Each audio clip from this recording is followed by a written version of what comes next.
sing the thunder song. Wait. When you hear the sound of thunder, don't you get too scared. Just grab your thunder buddy and say these magic words.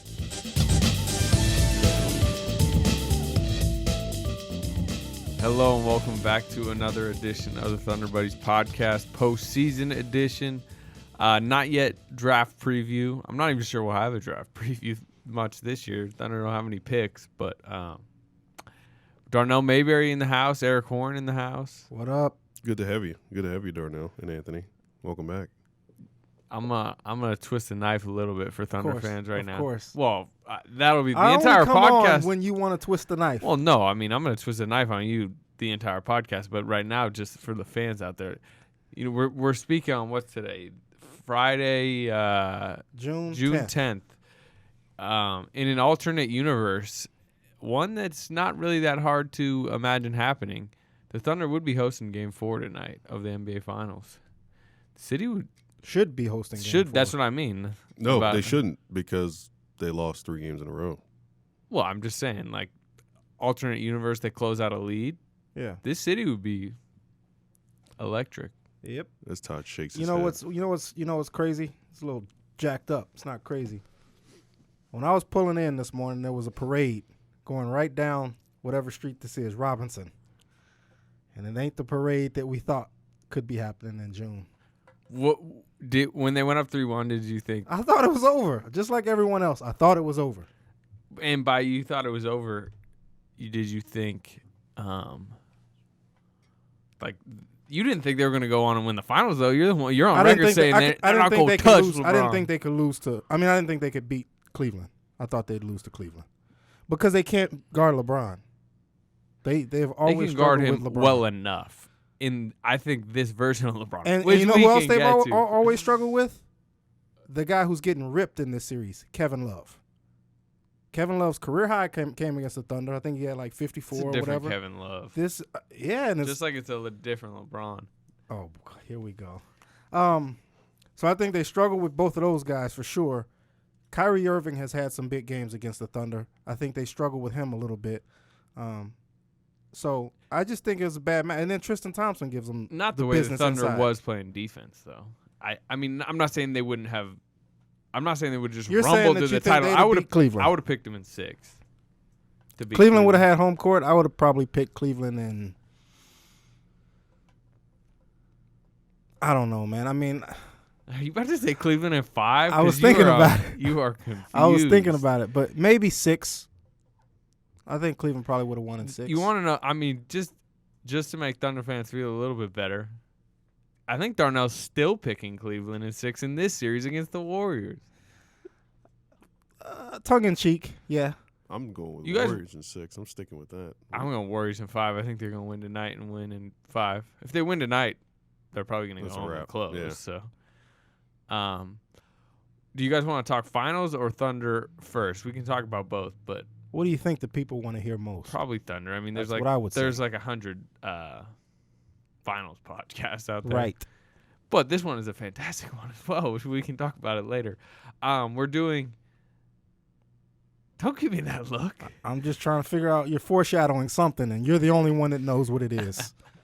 We're doing I think we have a pretty good idea what's coming. We're doing no, but he made it about the finals, so I don't. We'll see. I don't know. We're doing a series right now that's, season review for each player. Report card, story every day, video online. What are we, 3 players in?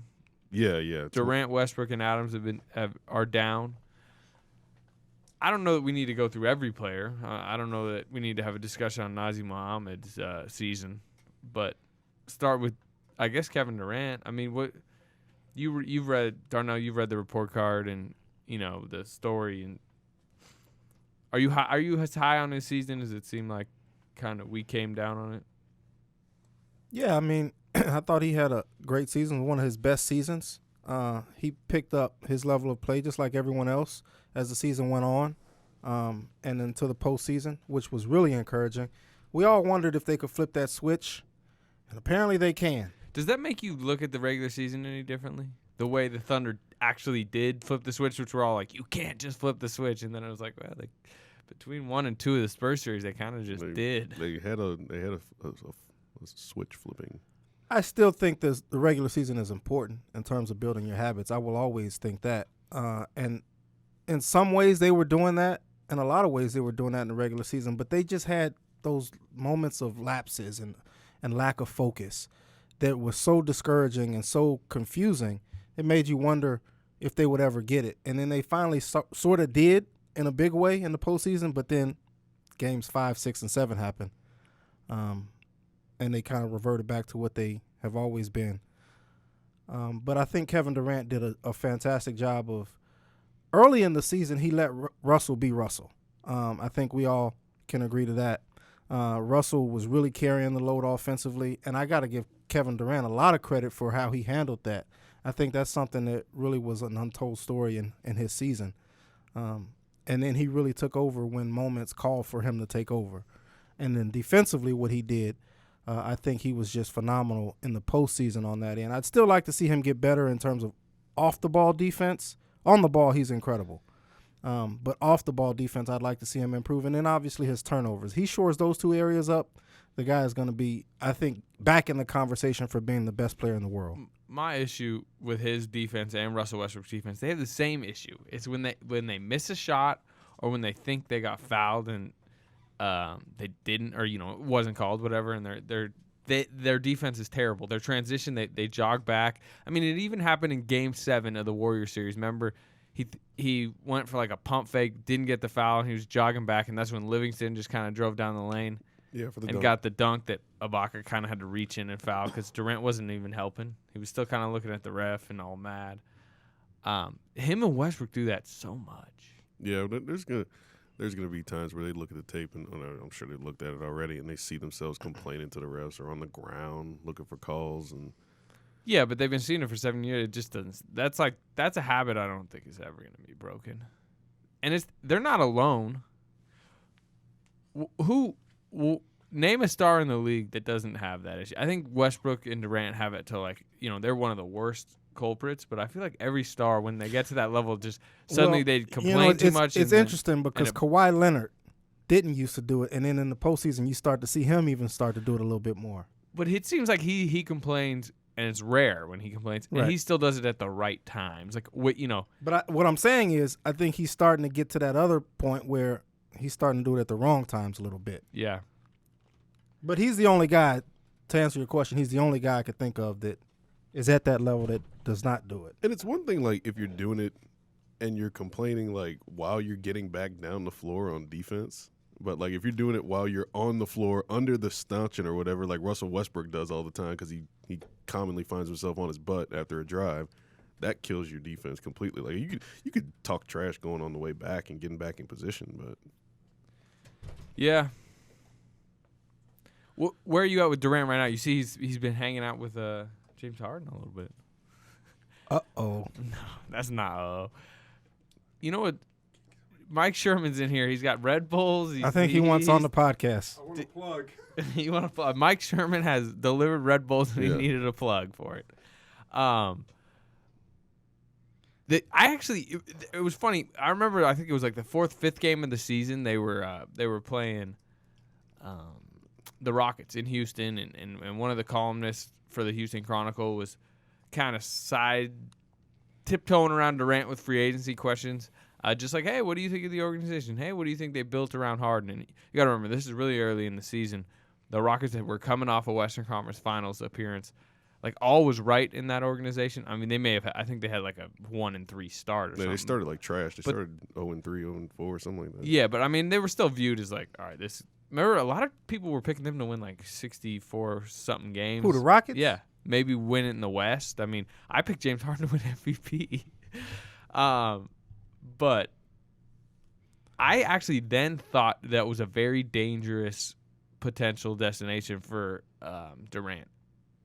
But then it imploded so bad. Now it just doesn't even seem like a possibility. A lot of teams started that. Well, not a lot, but definitely more teams started that way in the beginning of the season. With Washington and all the hope that they had with the KD to DC stuff. I think other than the Thunder rattling off and winning a title, this season went about as good as it could have for a retaining Kevin Durant, just by the standpoint that the Thunder like in the playoffs is where they kind of maximize themselves. They push the Warriors to 7, and all the competitors around them, except for I guess you could argue the Warriors and Spurs, kind of had bad seasons. Like Knicks, that doesn't look good. Wizards that spot looks terrible now. The Rockets we're talking about. I mean, suddenly now like the Celtics are considered kind of an attractive option, and I even thought that like Toronto, I kept thinking to myself that Toronto would be a dark horse because of just the international city and the 2 All-Stars Drake, they had and Drake. But it's like after watching Toronto this playoffs, that doesn't look anywhere close to as good of a situation as the Thunder. It's not. And then they might lose DeRozan anyway. So you could even throw Miami in there just because of Bosch's uncertainty. And Whiteside, you don't know what's going to happen with him. Is he going to stay? Is he going to go? I'd say the Bosch thing is tough for Miami, but they did actually, like with Winslow's kind of looks like a player, Richardson, like they got a nice little young core. But I mean, if you had to rank the most likely non-Thunder destinations for Kevin Durant, like who should Thunder fans be the most scared of? I would say Miami. No. It doesn't. Whoever you say is gonna. That's why I paused, because whoever you say is gonna be a distant second to the Thunder. Yeah, distant second. I'd say Miami because Pat Riley's done it before, Dwayne Wade's done it before, and they've still got some player upside if they bring back Whiteside. They've got the young guys like y'all talked about. To me, I guess Golden State would be second, but I don't think he wants to go play with Golden State after the way they pushed him in this series. Yeah. Look at this guy, Mike Sherman. Mike Sherman through. again. The Red Bull girls are coming back for a second round. If you want some, they'll be right out here. We're gonna have to get sugar-free second round. Are you leaving us to be a Red Bull girl? Is that your name? I'm serving you. Hey, by the way, I'm a Red Bull man. What about? I mean, I think the idea that he was going to go to the Warriors may have been like legit, like during the season. But once they're the team, you battle 7 games. The Draymond Green stuff happens. He ain't going to the Warriors. He's not going to the Warriors. He may even want to go to the Warriors, but I think he knows, like, man, I really just can't do that, right? That would, if he's concerned about legacy, that would not be the best move for him. If he has any concerns about legacy. Especially after the way that they battled those dudes. If he goes there, he just wants to live in the Bay Area, wants to like win a ring, which is completely understandable, by the way, because the Bay Area is beautiful. I can attest from my first time going. It is beautiful. This guy hadn't been in California ever, and he went there like 4 times in a couple weeks. It was amazing. He just win a ring with like no questions asked, like doesn't care how, he just needs it. You know what I mean? That would be like the only way, but sounds like the Warriors. I feel like all the rumblings of Durant to the Warriors have completely come from the Warriors, because you still kind of hear it, and it's just about how confident and like their bravado about it behind the scenes. Like I think Joe Lacob, I don't know. Yeah. I think just what we saw him say in the New York Times article makes me think more and more he just was coming out to Woj or whoever and was like, yeah, we're going to sign Kevin Durant, because why wouldn't he come to the organization that is way better than everyone else's? Yeah, that guy needs to chill. It's an organization at its peak in terms of confidence. Yeah, I mean, and they deserve it in a sense, but he does need to calm down, like light years ahead. I mean, yeah, light years. That was much, but I mean, they are two wins away from another title. So, Westbrook's season. Godfather, what do you think? Phenomenal. I mean, what else can you say? Let's not talk about his game. What do you think of his media? Because look, he's a top 5 whatever player. Let's not talk about his game. We've debated and talked plenty about his game. From the outside looking in, a guy who's covered him from his rookie season, what do you think of him with the media this season as far as maturity? After Game 3, he shoulders the blame. That was kind of rare to see, but he still kind of had his brush-ups. I thought he matured a great deal this season. There seemed, and not being in that locker room at all this season, as going from being in there every day for the most part to not at all is a big difference, obviously. But so I have to say, outside looking in now, he seemed like he was much more mature. There seem like a lot fewer dust-ups this year than there ever has been. And I don't know what that was about. I don't know if he's just, if someone got in his ear, he finally listened to someone, or if he's just maturing. I don't know. But he seemed like he said, hey, that Darnell guy's not around anymore. he seemed like he's starting to get it a little bit more. Yeah. Where he understands, like, the media has a job to do. If you play poorly, they're going to ask you about it. If you get into arguments or whatever on the court, they're going to ask you about it. If you get technical fouls, you're going to be asked about it. So I was really impressed with not just him, but Durant as well. It seemed like a lot fewer incidents, dust-ups between those guys and the media this year. I thought Durant was good. I thought Westbrook was hot and cold. I think I know it's just, like, I think people are in his ear about it, and I think he does comprehend it, but the problem is, like, after losses, that goes out the window. I mean, he's still just so ornery. And, I mean, I can remember the Reggie Jackson game, the Marcus Smart. Yeah. Don't get it twisted. There's still this. questions that he just can't contain himself. It just angers him so much post-game. I remember in Portland after Lillard went off on him, some guy, he's just, like, looking for confrontation with the media. Some guy came in, and it wasn't a question, and that was kind of Westbrook's point, but it was like an older Portland media member, and he was just like, so ran into some hot shooting. You guys remember the game where Lillard hit 5 threes in the end, and he just said, so he ran into some hot shooting. And Westbrook kind of looked around and went, is that a question, bro? And he's like, do you agree? And he's like, there you go, good, come on. And he's like, he like, sometimes he's like, kind of demeans. I mean, and people don't care about that plight of our job, but I don't know. I think Game 3 was really a step for him to step out with Kevin Durant sitting next to him. And you know how Durant. What series you talking about? The Warriors series? Spurs series. It was 1-1 coming back here. Yeah.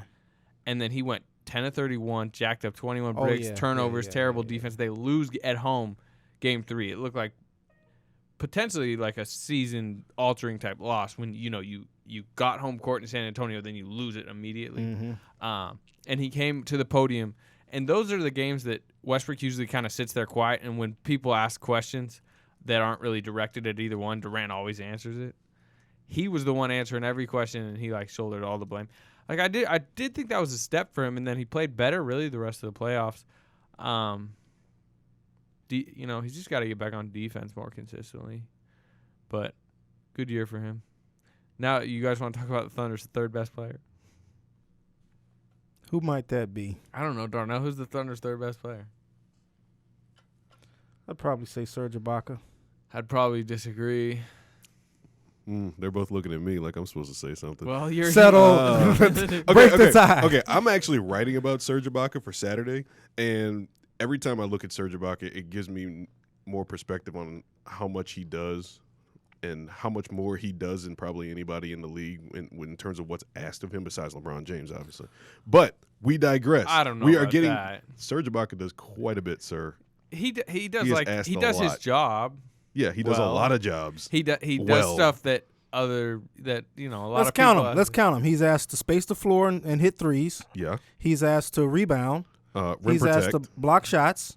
He's asked to Guard the switch. perimeter. You want to Switch be and honest? guard He's him. not really asked to rebound much. Which I that's don't because bel- everyone Yeah. on this team rebounds. But if he's not rebounding, it's a little bit of an issue. It's not like a big-time problem, but he's got to have nights where he rebounds. He can have. You're right. He has to have nights at times, but He doesn't have to do it every single night because the team is so good rebounding. But if there comes a night when he's just, or a long stretch when he's not doing it, then it becomes a problem. Well, the only place it becomes a problem is my Twitter mentions and hit Eric's Twitter mentions because people are like, why is he not rebounding? It's like, well, the Thunder are still winning the rebounding battle by 15. Because Yeah, Russell if Westbrook's everyone flying in else like a is doing banshee. it, and Russell Westbrook is getting 7, 8 Everyone else rebounds is a game. always doing Hey, it. the Red Bull girls came for a visit. What's up? What's up? Todd, did you do this? Me? You guys are already Your editor was involved? Yeah, we. Producer Todd. Oh, thank you. I appreciate that. You got Boom. one that's got sugar in it? I don't like the Yes. sugar-free. Darnell needs to be jacked up. He's like a little. A He's like regular a one. You gotta- kindergartner. Oh. No, we just got. I'll try that one. Thank you. Interesting. I'm good. Thank Okay. you. Appreciate it. Thank you. And we are now sponsored by Red Bull on our podcast. Thanks, Red Bull. I don't know, Serge. I mean, look, you've been one of his biggest critics. You're trying to trade him at the deadline. Now you're sitting in here agreeing about, this guy said he does as many jobs as LeBron James. I That said, was an okay, outrageous hold on. I said, statement. That was an outrageous I stopped statement. myself and I said, okay, LeBron James. But other I than can that, name. He does a lot of stuff on the the dude court does for a the lot Thunder. of stuff. Okay, Draymond Green, He does a bunch too. Kevin Durant has a lot of jobs on the Yeah, court. I'd put Draymond over Serge by far. Okay. Yeah. Because of his facilitating ability. All right. Look, Serge Ibaka is a good player. He's just the fourth best player on the Thunder and the fourth most important player on the Thunder. And we get to the ultimate. It's your show, Slater. I'm just here for the ride. No, I'm Anthony look, Slater wrote about Steven Adams for Friday's Oklahoman. Well, look, I mean, we're talking about people's seasons. I mean, do you guys? Eric, is he the third most important? You know, player? it's like the way we've looked at this season, like after the playoffs, we looked at it as like two completely different entities. Like the postseason was so vastly different in terms of like value of Thunder players. I mean, especially the role guys like Steven Adams, Andre Robertson. Like nobody would have rated Andre Robertson like really highly based on like the regular season. He had an okay regular season. In the postseason, he was outstanding. He done things we'd never seen him do before. Same thing applies for Steven Adams. Like he may have arguably been the Thunder's most valuable player in the playoffs. And that is something that says a lot about where this guy is at 22 years old. I'm not saying he's the third best. I'm saying homeboy is knocking on third best. He's close. I would agree with that. He's knocking on third best. Serge needs to be more consistent. I've always said that. Like you said, I've been critical of him in the past, shooting too many threes, not rebounding enough, not playing inside and closer to the basket. I get the spacing and all of that they need from him to help Westbrook and Durant. Steven Adams is close to being the third best player. I'd like to see him do it more consistently. The difference between me and you, Slater, is that you'll see someone do something for a year or 2 years and proclaim him to be there. I look at someone and I say, this is a guy who's proven. This is a guy who's done it. He's established. I give those guys more credit than the guy who's new and up and coming. Anthony Davis is the perfect example of that because everyone was on his bandwagon last year, and I'm like, this guy is not a top 5 player yet. And it sounded crazy then when he was just lighting the NBA on fire. But now no one's talking about Anthony Davis after the season he had, the injuries he had, the Pelicans, the way they played and sputtered. So I need to see a guy do it for a longer stretch before proclaiming him. Like Steven Adams needs to do it for another year before he's ahead of Serge, in my opinion. Is there a distinction to be made between like top 5 player and top 5 skill set? Because you've got a guy like Anthony Davis who has this skill set that's clearly one of the most skilled players in the NBA, top 5. Steven Adams, he's got a skill set that would make him a top 5 guy in terms of all the things he can do on the court in terms of centers.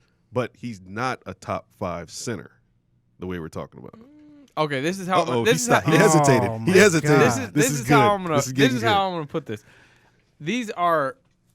Would you like if I said you're starting next season with this guy or that guy? Who would you rather start next season as your starting center on opening night, and you're going there forward? Who knows what's gonna happen? They're healthy on opening night. We don't know. They might get hurt. They might not get hurt. And you're going all the way through next year's postseason with them. Go. Well, we were texting the other day, and these were the guys he said he would rather have ahead. I agreed with a few of them. You said both Gasol brothers. Yeah, Pau Gasol is still clearly a better player than Steven Adams. I don't know. I don't Clearly. think so. Now, Steven Adams is better defensively. I will give him that. But in terms of Pau Gasol, Way better defensively. But in terms of Pau Gasol being able to give you 20 points on any given night, to be able to facilitate the offense Steven and Adams run is starting to offense pass through a little him. bit. Yeah, but you're not running offense through Steven Adams. I'm not at any sure point. we won't see that a little next year. They dump it to him in the high post and do some like action around him. Yeah. And then he turns and he's like throwing a I back. think he can. I think he will develop that and soon.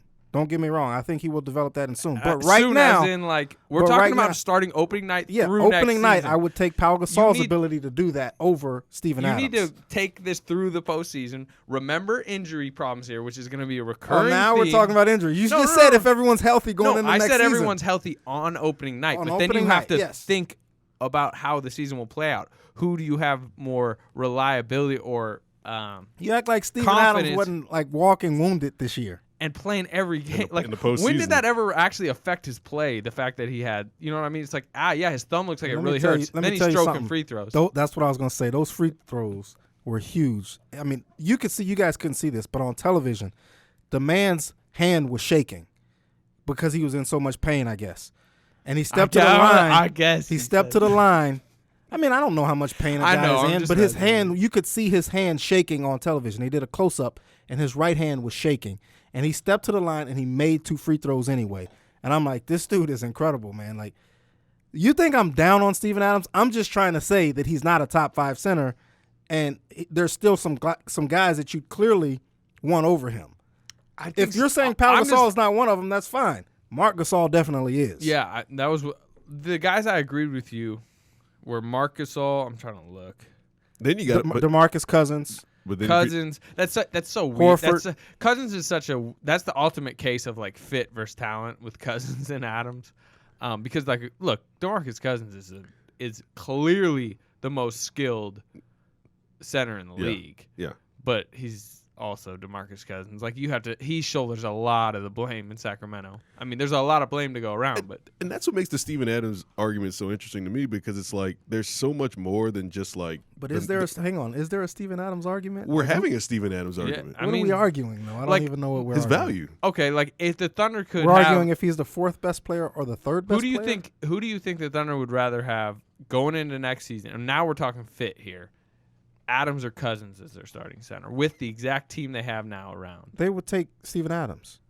If you were the Thunder, I would take DeMarcus Cousins, but I'm On not this Sam team? Presti. Like, Sam Presti is, kind of on this team, conventional. And no, I'm just like make your argument. Like on this team, I would like, worry about DeMarcus Cousins' demeanor and his attitude and all that comes with his emotion and his passion. If you could get him to rein in some of that emotion and use it in a positive way, there's no doubt that he would be a better player for this team than Steven Adams.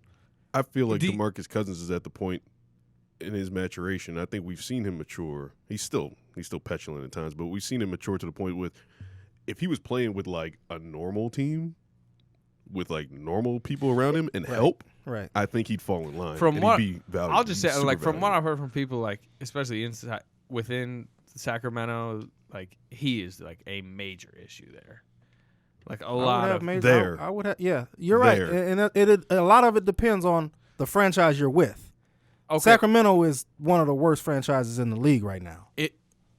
Take Steven Adams out of the Spurs and Warriors series. Put DeMarcus Cousins in the Spurs and Warriors series. Are the Thunder better or worse in that series? In the Warrior series, Spurs and Warriors. Spurs and Warriors. I mean, because Adams was just huge in both I think they're series. better. Spurs, yes. Warriors. DeMarcus can get out DeMarcus- and defend on the perimeter too. The way he can Steven keep Adams up. can? He can keep up with guards on the perimeter But the too. thing about Adams is not just that, like, okay, yeah, DeMarcus Cousins physically, like Adams, can do that. But the problem is he's not. Adams is like locked in 100% of the time. He's like a madman flying up the court. He gets back better than their guards. Like, but listen, way though, better. you act but like this is- players can't Right. And- can't develop. Like, Yeah. look how Dion Waiters developed Yeah. into what he became in the postseason. You get- DeMarcus Cousins could do it if he was asked to do it Yeah. at a high level, like It's a risk, everyone though. else was. And if You're you, right, if but you it's get a him risk. around guys like that aren't Rudy Gay, Yeah. that aren't Rajon And Rondo, Rondo. that's just like chasing paychecks at this point in his career. Like you get him around hungry dudes, like Russell there's no telling. Westbrook, Kevin There's no telling. Durant, Serge Ibaka, I'd love to see DeMarcus Cousins play for a team that gave a crap. and a Billy Donovan. He's had some solid coaches out there. George Karl and Malone's solid, and they Mike fired Malone, him. who he apparently really liked playing for Mike Malone. Yeah. He got the most out of him. Wow. This is awesome. Calm This down has with turned the- into the Boogie podcast. Calm down by to the way. that. It's the most. I'm just out saying, of him. like, I mean, the guy is the best center in the league, Yeah, and yeah, we're yeah, acting yeah. like Steven Adams would be better for the Thunder than DeMarcus Cousins. Well, I think there's a legit argument. Look, Cousins is the best center in the league. I mean, 25 and 10 guy all the time. But I don't know. I mean, like, it's different. It's a different reason why he's not good defensively, but it's like a little Ennis Cannery with the numbers. You know what I mean? It's because he doesn't try defense. I know what you're saying. You put him in the environment, but like that's a risk. Steven Adams will fit in any environment. That's what makes him so good. Like that dude is just like he goes on the court and it's just like robot mode, like just there to do his job. I love his makeup. I love the fact that he doesn't care about touches. He doesn't care about how many shots he gets. He doesn't care about, offense at he all. He doesn't care about anything on the court except for like He's just going to go out there, rebound, his objective, block a shot or two, defend, and hustle. And that was a good point, Anthony. I mean, you could put Steven Adams on 30 teams, and you're not gonna have those problems you have with a DeMarcus Cousins. If DeMarcus Cousins hypothetically went to like Houston in free agency, that'd be the same thing as Sacramento. Like, if Steven Adams was an unrestricted free agent this summer, every single team would want to sign him. No doubt.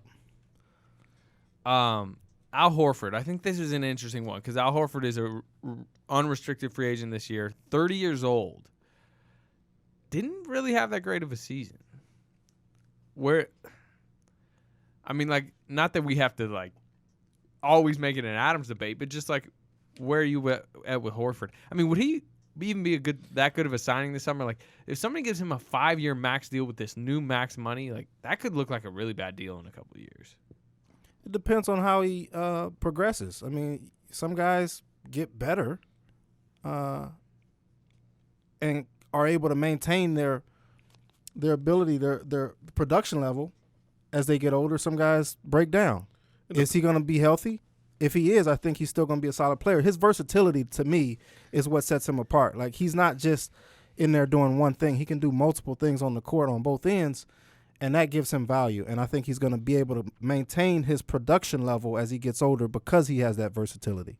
yeah, is it going to be worth max money? I don't know, and it depends on He's going to get it. Yeah, and it depends on what you're asking for. Like, hypothetically, this isn't going to happen, but if he signed with the Thunder, he'd kill it. He'd be incredible, and not just because of the Billy connections. I mean, just the way he plays ball. Like, He would fit well. he would be great with the Thunder, as would a Joakim Noah. But Okay, so the four I agreed with Darnell were Cousins, Horford, Marc Gasol, and DeAndre Jordan, which we don't even need to get into DeAndre. I mean, he needs to shoot free throws better. But Say them again. Cousins, Horford, Mark Gasol, and DeAndre Jordan. yeah. The ones I don't agree with that you put on the list, we already talked about Powell. Let's go to Joakim Noah. You mentioned it. Like, that guy, he's just battered. His body's battered. To me, he's kind of he looks a little Andrew Bogut right now. Like, I know, and you tried to make that argument. I think he needs a change of scenery. Well, I think he does too, but he also needs like a change of body parts. I mean, the guy's just he used to be incredible. Like, I wouldn't sign him for more than $10 million if I was a team. I mean, that'd be a steal with the cap going up. Yeah, a steal until 5 games in, his shoulder pops out of its socket again, and then his him, knees are hurting. And you want him at 10 or you want Singler at 5? I know it's two different. I mean, it's well, like apples and oranges, but it's like look, it's still money. Noah, when on the court, has the capabilities of being like an impact player. Don't think he's as good as Steven Adams. I just don't. But I don't either. I don't know. I think you're underrating durability in this argument. Other people you put on the list, Andre Drummond. I don't agree there. Andre Drummond, he's lopey, very slow defender, 30-something% free throw shooter, a liability at times, not athletic, definitely can't get out and guard. You just guards. made the best young center in the league sound like trash. He's lopey. Who's better, him or Steven Adams? Adams. I'll give Drummond an edge right now, just based on the fact that he can kind of expand his game out and hit some jumpers. But can he? Yeah, more so than Adams.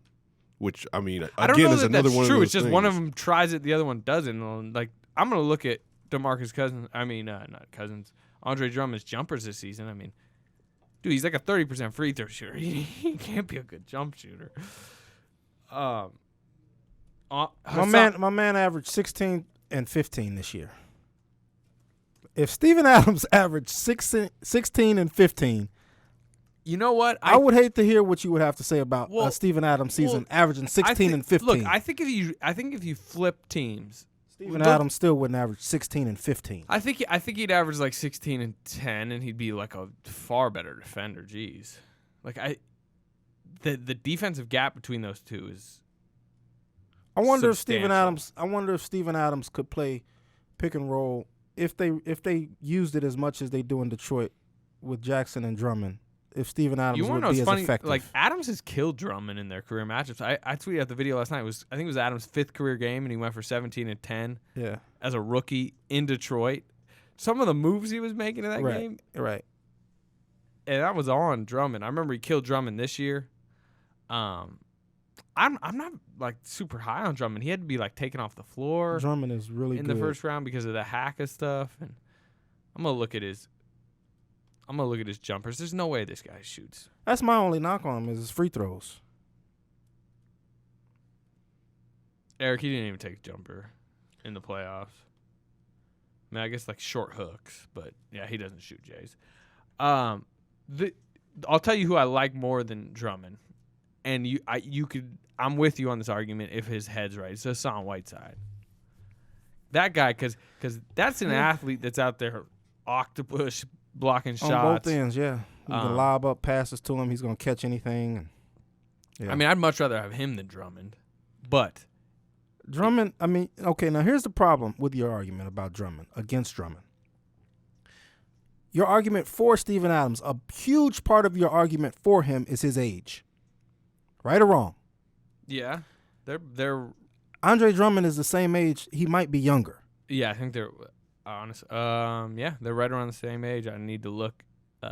They're within a few months of each other. So you can't argue that Steven Adams is this future Hall of Famer based on his age and then say Andre Drummond is trash because I'm not saying he can't shoot free throws. I'm not saying Andre Drummond's trash. I'm just saying I think Adams is a more impact player, especially in this age of needing big men to be versatile defensively. Like, that is just huge. We're seeing it in this.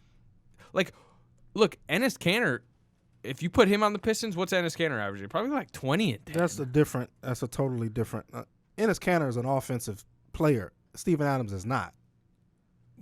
Andre Drummond is like, I don't know. Do you think Andre Drummond's a good defender? I think he's okay. I don't think he's like.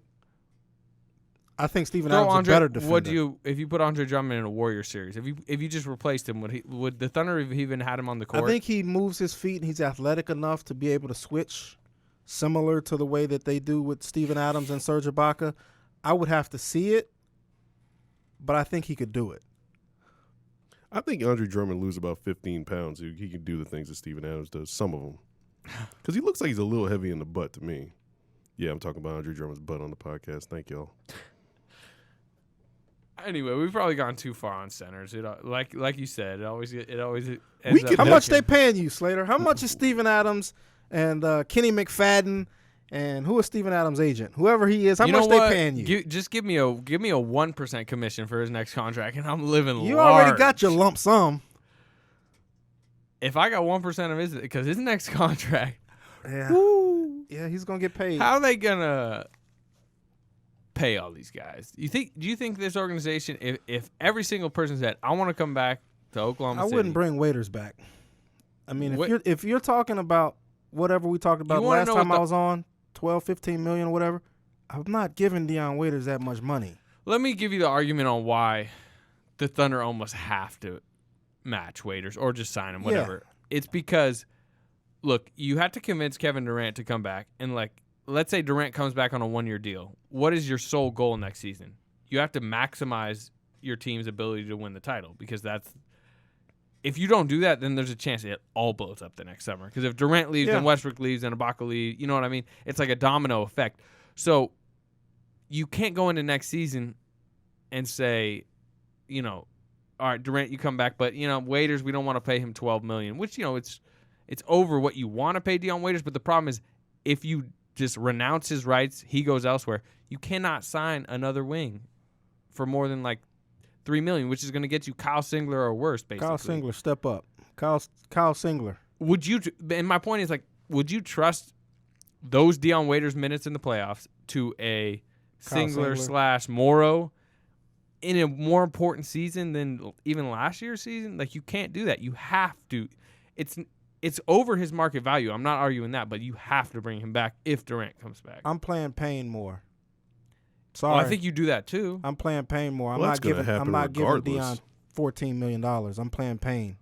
Payne's getting those minutes. It's Payne, Morrow, and Singler are getting those minutes. It sounds overblown, but like not giving Dion Waiters that money potentially leads to your franchise Kevin Durant collapsing. leaving?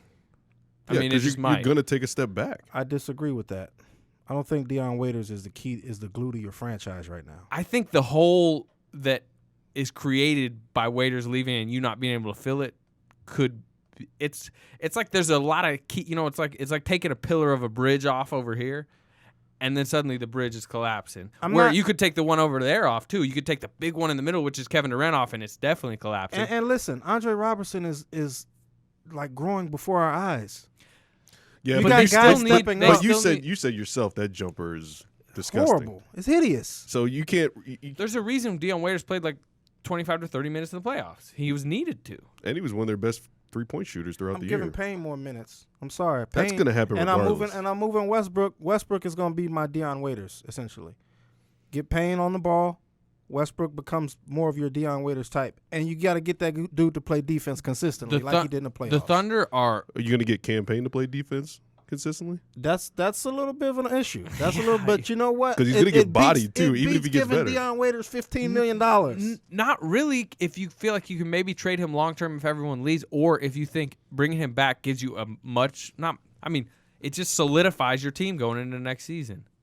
I hear what you're saying, and it makes sense. The Thunder's but deep, giving Dion Waiters $15 million does not make sense. The Thunder's to me. deep 1 through 7, 1 through like 8-ish. If we're talking about like that Payne Foy combo thing right there, I don't think Foy will be back, but like I guess let's say Payne takes a step. The Thunder's deep then 1 through 8, but they're really thin when you get 9, 10, 11, 12, like especially playoff type contributors. So to lose number 5 or 6 in that rotation for nothing, like you can't do that heading into the most important season in franchise history. Is this where Sam Presti might have outthought himself with the Singler contract? Because that's money that Dion Waiters really should be getting, considering that he's doing the things that they thought Singler was going to do. I mean, no. I mean, in a sense of like Dion Waiters isn't taking $5 million. I mean, I guess if you cut that off the book, I mean that helps you pay for Waiters, but. I mean, look, Singler's basically what, like the 11th, 12th man in the rotation. Those guys in this new market should be getting about $3 million. He's getting $5 million. I mean, from the Thunder's perspective, it stinks to be like tied to him for a while, but it's not a substantial amount of money. So. He might play better next season. He might. He can't play worse. Yeah, that's true. I'm not going to write him off yet. It's what you're saying with Waiters. I'm not necessarily like it's above. You're saying it's too much money, but it needs to be done. It's a risk. That's what you're saying. What you're saying you're it's too much money, but it needs to be done. What you're doing is very risky. I don't think it's that risky because I believe in Cameron Payne. I think we all do, right?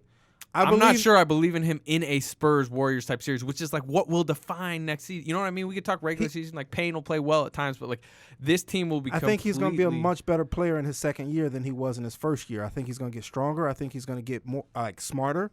I think he's going to become more aware, and I think he's going to be able to be more of an impact player for this team. Mostly on offense. You're going to have to figure out some things on defense, and that's where you're really going to miss Waiters.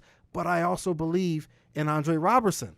That's the thing. Like, this guy is a defensive stud. You're saying, like, you believe in Andre Robertson, and I'm not disagreeing with you there, but, like, you still need Waiters even if you have Robertson. And, even, I don't think so. I don't think so. But then, let's say, hypothetically, you don't have Waiters, and then you're closing with that small ball lineup that was so successful for the Thunder. Who replaces Waiters in that small ball lineup now? He's trying to say Payne, I but think you could go Payne if he can hold his own defensively, like just a little bit, hold his own defensively. I think you can get away with Payne. I'm not sure he'll be ready. And for I think it's better offensively because you got a better decision maker on the ball and not having Westbrook out there doing. I don't think they're going to put the ball in Payne's hands in crunch time, especially in the playoffs. But you got to groom. That dude is special offensively. You might be right in the sense of like he might prove his value next season, but I think it's way too risky for Sam Presti to cheap out on it this summer with Waiters because he thinks Payne's going to do this, and then if Payne doesn't do it, suddenly you got a hole. Like people talk about that. He's done it before with a guy named James Harden. You call it what you will. You just use the phrase "cheaped out." They cheaped out. Call it what you will. Your words, not mine. They made the decision. Look at this guy. He sounds like Rick Carlisle. They made the decision to trade James Harden right before the season started because he wanted too much money. other things. What I'm saying is with the franchise like completely teetering right now on like I don't everyone. think the franchise is teetering. I think like you're If he buying into signs a this one-year national deal- narrative that like if everything Durant signs is, a 1-year deal, like he is going to sign a 1-year okay, deal. then everything is on eggshells. Like everything could. It's shaky. Everything's shaky. Everyone could exit willingly or not. There's 3 of their top 4 guys. Yeah. Next summer. So no, I mean, like, look, people aren't gonna like it. They're gonna see the money that Waiters gets either from the Thunder or whatever the Thunder decide to match elsewhere. They're gonna be just probably mad about it. Darnell's probably gonna have some blog post like, "Do you agree or disagree with the Thunder matching Twitter Dion poll. Waiters Listen, 14 Twitter million?" poll. for a I year? agreed with the Enes Kanter maneuver. It's the same but exact it's thing. not the same exact It thing because is. one is a 22 or 23-year-old center who scores with his back to the basket, who scores in the post, who rebounds If you offensively. score with your back to the I'm basket, just saying this he guy does something that no one else or very few others in the league can do. Dion Waiters doesn't. Wait a minute, hold on. Okay, Dion Waiters does stuff. maybe not at the level that Kanter does, because Kanter is just he's maybe one of the top 5 offensive rebounders in the world. Like he's just one of those guys. But Dion Waiters is a two-way player, a guy who can provide defense and give you a 3-point shot and can get to the basket. If he's that good, why isn't he starting over Andre Robertson? Andre Robertson, tell pretty good me. play. The point is, Waiters. It's not that Waiters does stuff that somebody else and like people in the world can't do. It's just that Waiters does stuff that the Thunder can't get anyone else on their roster, and they can't add anyone else from the outside to do, which is play sturdy individual defense. If he's that good, how come he's not starting over Andre Robertson and playing 35 minutes a night? Hey, why didn't James Harden start over top of and Cephalosha? playing 35 minutes a night. He played near 30 in the playoffs Let's look at it. He played a lot in the playoffs. and was important. Like he was. You can't just let that guy go. You can't let. I mean, I understand he's not $15 million, I'm letting him go. You could trade him the next offseason if you have to. You can't just let that asset go. You bring him back and then maybe you try to ship him off later in the season. 27.3 in the playoffs. It probably That's near 30. it probably went up as the postseason went along. Yeah, guess what? Guess when the games are most important, when the postseason goes long, or the most important I games of the said Thunder probably. season. Let's see. I'm looking at it. He averaged 31.4 in the Warrior series. That's tells you a lot right there. And Look, he also shot 35.8% He's going to get in the Warrior overpaid. series. Everyone's going to get overpaid. He also shot 35.8% in the Warrior series. You're just giving away that asset is what you're doing. So be it. Like It's not- it's not so retain be it. you can't retain every asset at every demand or price that every player wants. Call Why Kevin not? Durant. Call Kevin Durant, see what he wants. Well, if Kevin had his way, the 2008-2009 roster would still be here. That ain't Based off of what he true. says. Look, I'm not even talking about it from like Durant wants it back or not. It's just the fact that the Thunder will be a better team next season if Dion Waiters on the team as opposed to if he's not on the team and nobody fills that. You know what I mean? And then I'm calling it addition by subtraction. I'm calling it it's Cameron Payne is going to get better. Andre Robertson's going to get better. That's I think- hopeful addition by subtraction. That's not. No, Cameron Payne's going to get better. No, Which no. is- You're saying guess that what? you're That's- saying that those guys are going to fill what Dion Waiters does and be able to compensate for Not his loss. necessarily. I'm saying maybe they have to do it a different way, but if the alternative is paying your – now we're talking about ranking the best players. Where's he on the list? 5th? 6th? I don't know. on the best players on the On team. the Thunder, yeah. Probably I'd five. say between 5 and 6. I'd say We're five. talking about paying your 5th or 6th best player Sixth. $15 million. That welcome. No thanks. Welcome. I'm gonna to the- figure welcome out to a the different way market. to do it. Just like they did when James Harden left. Just like they did when Jeff Green left. Well, how did Just they do it like with they Harden? did Because when they Kendrick traded Perkins for left. pieces. You can't trade Waiters because he's a free agent. You either let him yeah, go or but you retain him. You've got pieces in place. Why though. Why don't you retain him at that money, play him next season, and either try to trade him during the season for a piece or in the offseason, but not let him just walk. The problem is, I'm not disagreeing with like there's Because trading a guy who's making $12 million plus is pretty difficult. It's not like you can anymore. just wake up and say, "Hey." It's $8 million is what it is in what you. No, I in the understand market what you're you're saying. The thinking. cap is going up and everything, But if he's making $12 to $15 million, that's not just easy to trade. I can't wait for you to see some of the money people are going to be making. I'm sure it's going to be a lot. Dion Waiters wouldn't be on my list. Kyle Singer's making $5 billion right now. Billion? No, I said. You said billion. Did I say billion? You said Fans billion. think he is. I mean, It's the Red Bull talking. He's making $5 million. All right. Who's next? No, next? I mean, Canner? whatever. You guys want to talk finals? This guy's all the way pissed off. Come on, let's. Come on, we're just gonna skip out on Andre Robertson and Canner like that. Let's at least get the 7. Let's talk. Let's get the 7. I'll Let's get the talk top Andre 7. Robertson all Look, day. Robertson, good player, getting better. How much million do you think he's going to make? What do you think his extension is going to be for? I don't know. With this money, I mean, who knows? Oh, what, no, it's money. I mean, seriously, I don't know he, what. he's probably going to get $10 million. 8 to 10. I'd be surprised if it's less than 8. It won't be, I don't think, unless he's like doesn't care and just like give me the extension now. Sure. And Sam, I could see $6 him. million. I could see him taking a little discount, Yeah, him and especially Adams. on this first deal. Him and Adams, I could see. Yeah. I mean, the Thunder gambled on both. I mean, Adams is like considered in that 12 to 16 range in the draft, but the Thunder really cultivated him. So I could see him giving a little discount just because how he is. And Robertson, where would he have got picked if the Thunder didn't pick him at 26 and like really, really trust him? You know, I had some conversations with Sam Presti back during that draft, and he was projected to be late second round to undrafted or second round to undrafted. And Presti basically said those projections are full of it. He said, those guys don't know what they're talking about.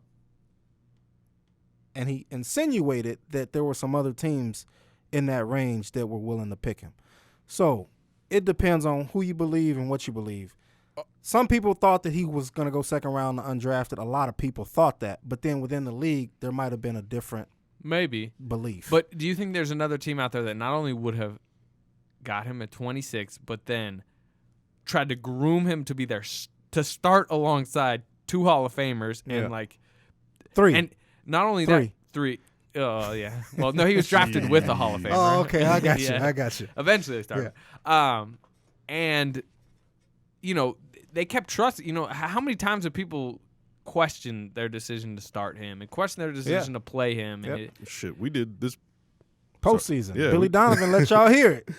Right? Yeah. Talking about trying to get him out of Little starting lineup. Well, so I mean, like, I do think that plays in the Thunder's favor as far as contracts go. I mean, it should. What? What plays in? Just everything they've done with him, like the fact that like he's they not, gave him a chance. They believed in him. They put him in there in a position to succeed. All of that. Yeah. Anything else on Robertson? I mean, yeah, good defensive player. Really needs to work on that shot. He actually shot it better than Kevin Durant from 3 during the playoffs. Far different shots.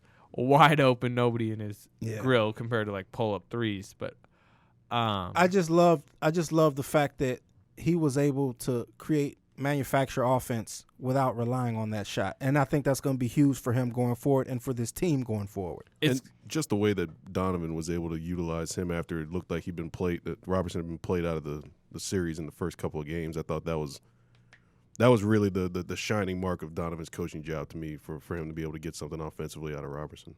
So it's going to be good going forward for next season.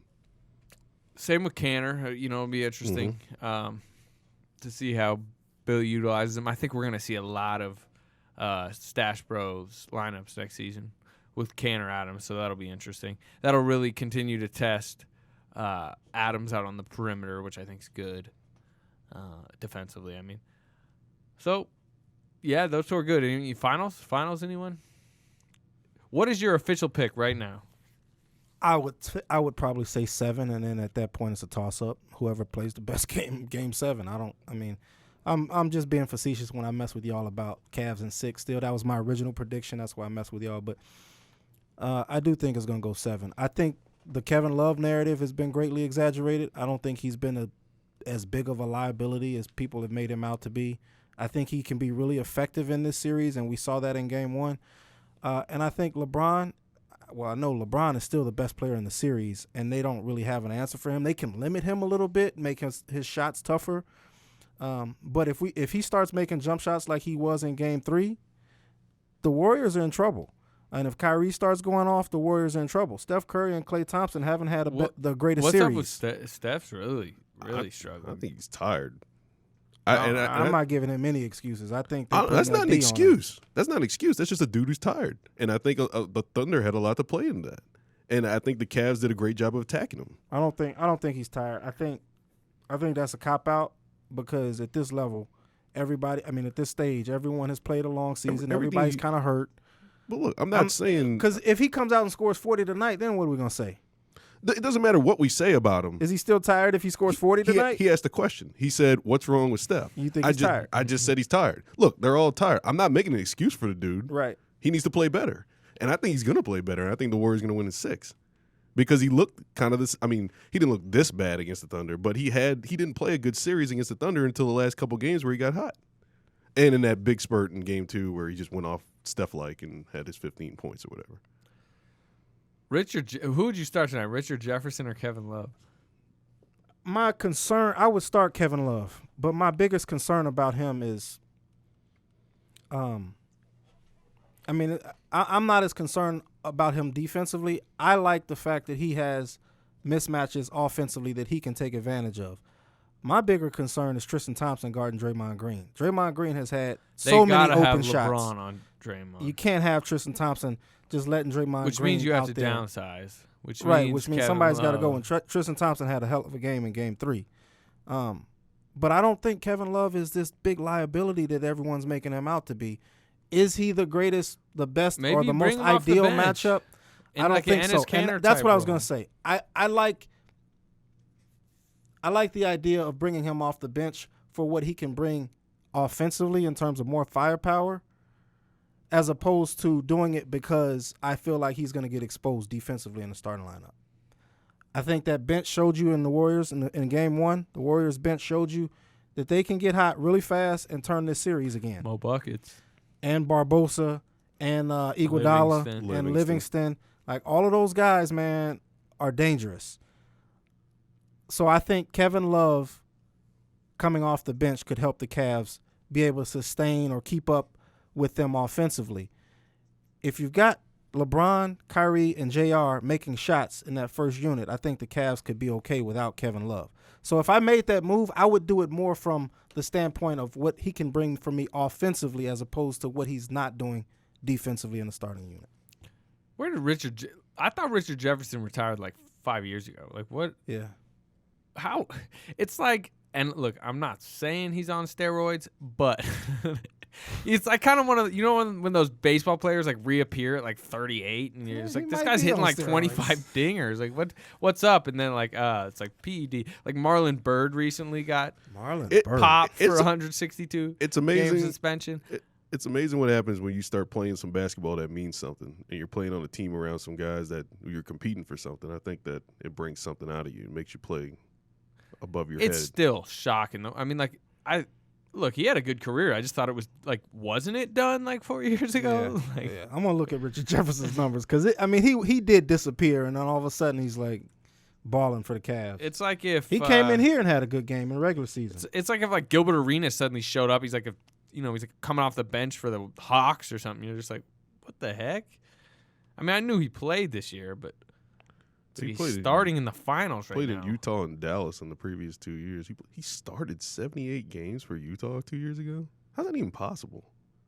I don't even remember him with Dallas last year. I don't remember him starting 78 games for Utah. So what would you do? He What would you was do? like Would you Luke start Walton's Love? college teammate, which is kind of funny. But Would you sit him? You'd sit him, wouldn't you? I'd try to. I won't have him in like a Canner type role. Bring him in just in Against stretches. the Warriors. The problem is like Donovan sculpted Canner the whole season for it, and Right. like, he was And used to Kevin it. Love's not used to it. Yep. So that is an issue. But I think that's where he'd perfectly fit in this series. If this goes poorly for the Cavs, if they lose at home tonight and get beaten 5, how do you think they look on opening night next year? Man, I mean, if you trade Kevin Love, how can they improve if they trade Kevin Love? Maybe people have talked about the Celtics, who are obviously really looking for star power. Could you get like a Jay Crowder and a pick? Could you snake Avery Bradley Jay into Crowder, a deal? you trade Kevin Love for. I love Jay Crowder, but and a pick? you trade Kevin Love for Jay Crowder and a pick? Jay Crowder would probably be more important in this Warriors series, and that's all the Cavs care about at this point because they're going to freaking rumble through the East. Yeah, but I don't think you can look at team building based on one matchup. You're right in that sense, but kind of you do. If you can just breeze through the East with LeBron on your team, and you just got to look at a couple West teams, and I don't know. I wouldn't build my team based on one matchup. I think that's ridiculous. I think The Cavaliers are in a position though that they can afford to do that more than any team because they have LeBron and because they're in the East. They can afford to part ways with a Kevin Love and get a Jay Crowder or what other player that would be kind of a downgrade from Kevin Love, and LeBron will somehow compensate for it. It's the East. They're not doing this in the West. All they got to do is weather the storm of injuries. it could be nearsighted though if you like gave Love to the Celtics and then suddenly the Celtics with that where they got Butler somehow and were able to sign Durant. That's I don't foresee that happening. I don't either. I don't know. So you're saying Cavs in 5 still? No Warriors. I'm sorry, Warriors in 5. Eric's saying Warriors in 6. Warriors in 6. I'm saying it's going 7. Cavs win tonight. Warriors win the next 2. Why are you so down on the Cavs? I just don't think they're that good. I don't really like their supporting cast. They got a hell of a supporting cast. Hell It's of just a matter of sounds. I think it's just a matter like J.R. Smith's got to make shots. Tristan Thompson's everyone's got to do what they do well. I mean, you say that for any team, but if they do what they do well, they're really, really good. Kyrie, I think, is overrated. He wasn't overrated game 3. He was hitting some of his isolation shots, but But that's he's what he not does. He's not a good defender. He was a good defender in game 3. Okay. That's all you got to say is okay. He was okay defender. Oh, he was okay. He crossed Steph up something serious on that pull-up jumper. Which is fine, and like that's why I think he's a little overrated because the moves he makes are cool. You know what I mean? Like, wow, that was really he's dribbling wizard. He does great stuff, but it's not just cool; it's also effective. Sometimes like, when he's getting to the basket and finishing all these awkward it was layups, also like terrible in games 1 and 2. Like it just completely bogged down the Cavs offense. He was missing shots. He was like LeBron James was like death staring him, and like I don't know. I just don't. I'm not. Look, they're the best team in the East. Like they're a top 5 team in the NBA. I just think the Warriors are far better than them, and I think that over a 7-game series will bear out in about 5 or 6 games. So do you say that based on talent or based on talent and fit matchups? I don't think it's a good matchup for the Cavs. I mean, because I don't think they can like defend 24 seconds of the shot clock anywhere near the Thunder. I think Irving gets exposed. They try to put him on Harrison Barnes, and suddenly Barnes is posting him up and scoring and back cutting him, and he's not paying that much of attention. We've already kind of seen how Love is like kind of a misfit in the series at times. I cannot wait for tonight's game. I just want to see it. I think it's just interesting. The truth is, it's going to be weird because if the Cavs like are really spirited and win tonight, like you're going to be texting me like hating and stuff, but I kind of want Cleveland to win. I think it'd be really cool for the city of Cleveland. Yeah. I would prefer like it, the Warriors won it last year. It'd be really cool to see LeBron bring a title to Cleveland. Like I want to see that. 2 things but I don't can't want wait to. for. I might mute text you if they're winning. 2 things I can't wait for tonight. This game's one of them. I'm intrigued by the matchup. Obviously, our debate adds a little bit more sizzle to it, and the fans' reaction to our Dion Waiters debate.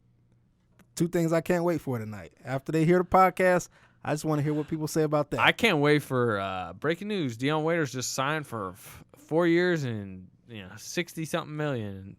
Darnell Mayberry just feigning in the Oklahoman offices. Golly, Dion Waiters, $15 million a year. Could happen. It Probably most will. certainly, We'll find it out most soon. certainly could. We will find out soon. I think that'd be an idiotic move. All right, we'll talk to you again at some point, probably before the draft. You guys want to do any kind of draft preview? I mean, we should. We look at the prospects. Probably Thunder just don't have a pick. They might trade into the second. We'll talk to you again soon. Durant, pull-up jumper, off the rim, and and the Thunder win! Come on, let's sing the Thunder song. When you hear the sound of thunder, don't you get too scared. Just grab your Thunder buddy and say these magic words.